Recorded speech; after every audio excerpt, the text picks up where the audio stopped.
Ngayong umaga nga mga master ay tinignan natin yung mga alaga nating mga baka at nan nga natin silang kumakain. Ito yung magandang i-invest mga master, lalong lalo na kapag tayo nakatira sa probinsya. Damo lang yung kakainin niya, sapat na. Kaya nahiwalay pala yung ating alaga dyan kasi malapit ng mga anak. Ayos. Madadagdagan na naman yung alaga nating mga baka. Ito yung magandang sa pakiramdam mga master. Madadagdagan yung ating puhunan kung nanganganak na yung ating mga baka. Ito nga pala yung daanan natin papunta sa ating mga kulungan ng baka. Buti na lang nakaani na at hindi na masukal yung daanan papunta sa kulungan. Malapit pala sa bundok yung ating kulungan mga master. Dahil dyan may pasalubong sila. Ito pang paamo asin. Kung meron tayo yan mga master, siguradong aamo yung ating mga alaga. Maganda yung view dito mga master kasi meron din pasyalan dito sa malapit sa bundok. At ito na nga mga master, nakita na natin yung ating mga alaga.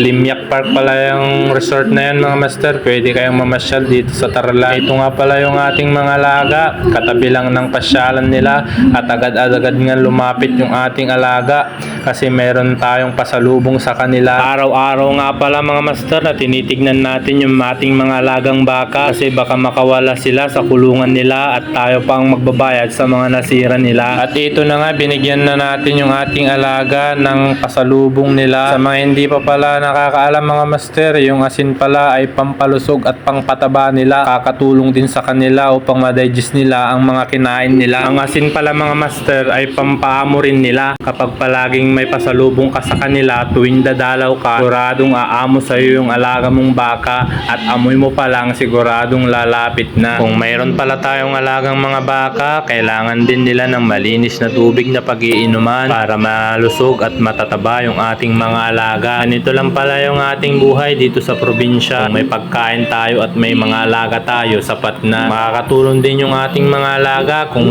sakaling magka-problema. So balik na nga tayo mga master sa usapang baka. 2014 pa lang pala nung tayo nag-alaga. Dahil nga sa sipag at tiyaga, parami natin sila. Hindi lang pala baka ang ating alaga dito sa probinsya. May baboy at kambing pa. Sasabi kong maganda ang may alaga dahil may huhugutin ka kapag nagka-problema. Lalong-lalo na kung wala kang pera. Maganda talagang mabuhay dito sa probinsya mga master. Tahimik na, makakaalaga ka pa. Kaya kung gusto mong mag-alaga sa probinsya, nire-recommend ako sa iyo mga master na ang alagaan mo ay baka kasi di mo problemahin ang ipapakain mo sa kanila. Damo lang sapat na.